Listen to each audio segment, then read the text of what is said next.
Alrighty, here we go. This is the second part of the build for the smoker. Double wall insulated smoker, reverse flow with a water pan.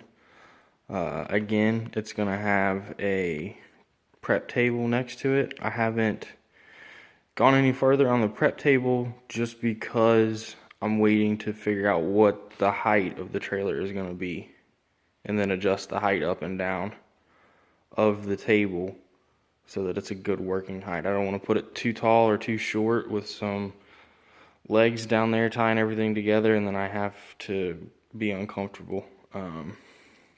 Continued on the frame. I'm sure you guys can see there's a couple changes since the first time. We've got the flange, the doorstop flange, all the way around. You don't see any welds in the corner, except where I ground those tacks off, because what I did is used a piece of 3/4 inch angle on the back side and did some stitch welds down through there to hold it. That way I don't have a giant bead down in the inside corner here where the door is going to shut. This way it's nice and flat and it'll shut up against there easy. I did go ahead and weld this bottom seam just because when you go and rake ashes out, I don't want it to fall down in there. And it is raised up an inch and will sit flush with the door flange. That way when you rake the ashes out, you don't have to try to pull them up and then over. They'll sit flat, come right out, brace in the middle all the way back, and then I'm going to have a piece of 2 inch that's flush with this and sits up above this bottom door flange so that I can weld a piece of angle and that the tray can slide out. And then I will have another piece of 1/4 inch plate, same as the bottom, that comes up at an angle. Then it'll transfer over to 11 gauge for the side, same on the other side, and then the back will also be 1/4 inch plate. And then the pan, the water pan, is going to sit on top of that 1 inch tube in the back. It'll be 3 inches tall, so it'll actually come up above that 2 inch square tubing an inch.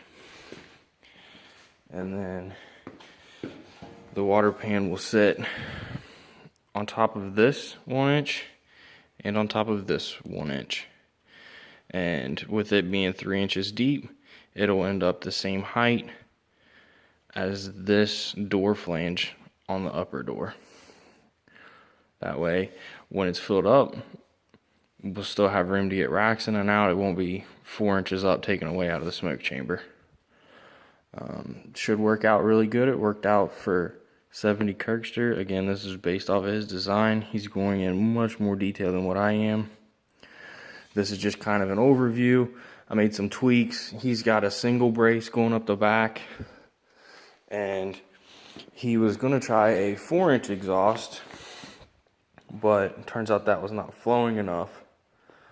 So rather than do one brace coming up the center, I did 2 braces and spaced them 8 inches so that my exhaust can be one piece coming up and out. His has 1 2-inch tubing coming up, and then has 2 separate 4-inch exhausts coming up the back that he plated over to make it look like one, but there's 2 separate holes on the inside.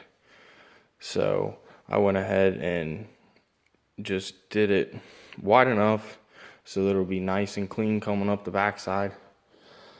Just have this single post in the firebox area, should be plenty strong enough.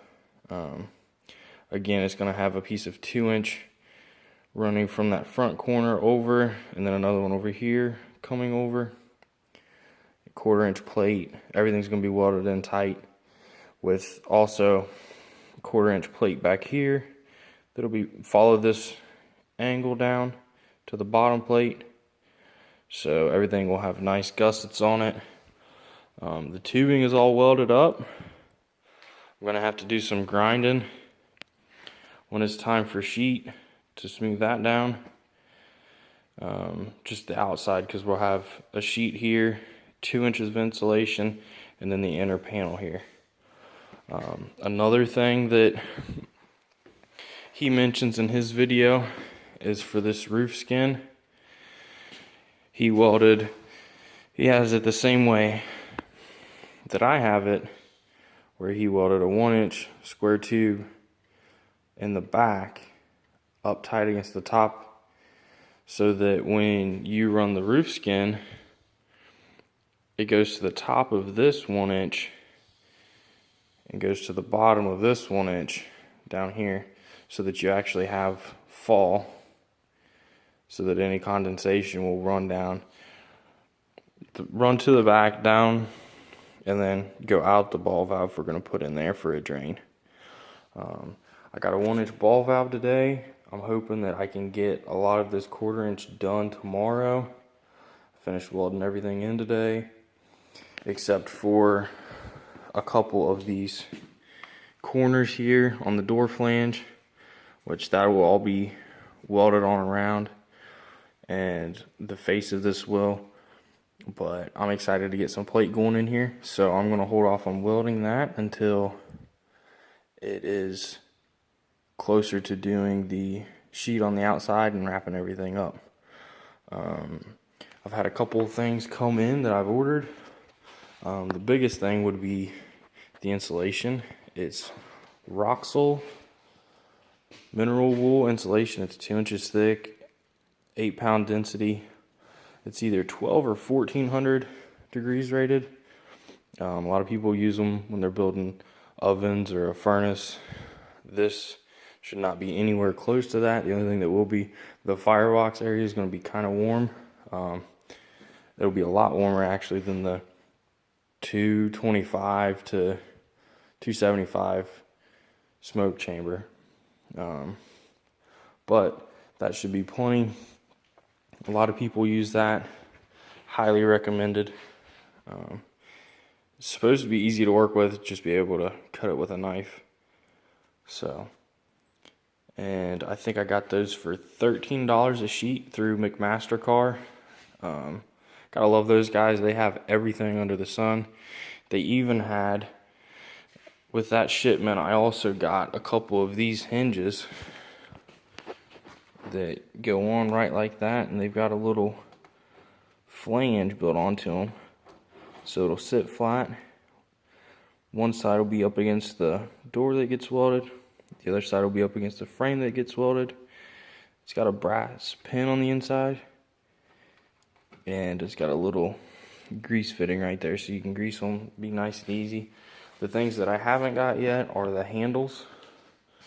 Figure out how I'm going to do that. I've seen a couple different designs where people just do a clamp and pull down tight on the frame. I'm not sure if I want to do that, or just do the standard, like the commercial freezer handles, just the chrome ones. Also going back and forth on what kind of top I want to do on this. I thought about doing just a butcher block top that'll pop in and out, but that's going to be probably too big to do that. So the steel yard that I got all this stuff from, they sell cut pieces. So I'm thinking that maybe I can go back and get a piece of 2 foot by 4 foot stainless steel sheet for the tabletop. I think that'll look good also. But right now the game plan for tomorrow is getting some of this 1/4 inch plate done in the bottom. I don't know if I'll get to any 11 gauge or not, because again, the whole firebox area and the water pan is 1/4 inch. Unfortunately, that is on the bottom of everything. So I'll have to do some moving around. Get the plasma out, see if it's available because it is my uncle's, so I'm not sure if I'll be able to get that. If not, I may do some looking, see if I can find a trailer and start getting this thing set up. I won't mount it until everything's in so I can figure out the weight and how that's going to go, where I want the axle to be. One thing I was thinking about is most trailers are 4 foot wide, so I either have to cut the axle down or figure out something to fill the other 2 foot. I didn't know if you guys had any comments or suggestions on that. I was thinking maybe a cooler on one side and maybe a water tank to fill the water pan. Not sure, those are just kind of ideas to fill out the trailer. I don't know if I should do that or just cut the axle down or get spindles to mount directly onto here. But material cost has kind of got me leaning towards getting an already made trailer to put this baby on. So that's what's got me thinking of maybe doing a cooler and a water tank up here.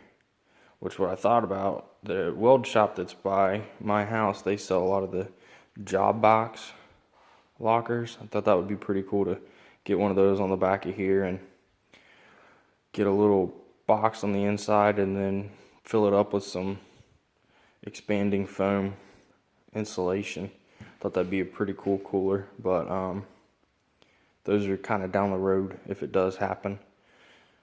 Still maybe just doing spindles, not sure, but figured I hadn't checked in a couple days. I'd like to keep it pretty regular, so we'll be doing updates. I may have something tomorrow depending on how far I get, if I feel like it's worth making another video to show the bottom and the 1/4 inch what I got done. Hopefully, like I said, I can get a lot of at least the firebox done, but we'll see how it goes, how fast the plasma will get it cut. I wish I had a metal circular saw, but I don't feel like spending $300 on one, especially when it's not going to be here for a couple weeks because nobody around sells them in store. You have to get them offline. So this is what we got so far. Some flanges done, some bracing in. Everything's burning pretty well. You see where I started grinding some of the stuff off on the inside. It's gonna be a clearance issue, but that should be about it. I'll see you guys later.